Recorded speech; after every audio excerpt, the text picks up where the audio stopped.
yung postponement, o paano kung matuloy yung postponement, at mukhang pinupush nyo, how do you interpret that with that provision? So, resign pa rin ba sila o hindi na?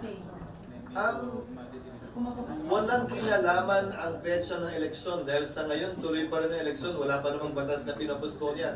Pangalawa, correct kita.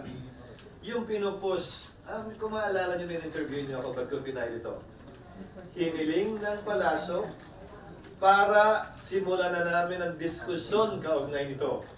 At sinabi ko rin yung mga agam-agam nila kung bakit nila hiniling ito. So bahagi lamang ng proseso ito. Pero sa ngayon, ika nga ni Chairman George Garcia, di ba? Handa sila at sa punto de vista nila, tuloy ang halalan, maliban na lamang kung ito yung mapupuspone. So walang effect siya, sir, dun sa pinupush na i-postpone yung election. Sana discover nyo na paglabag.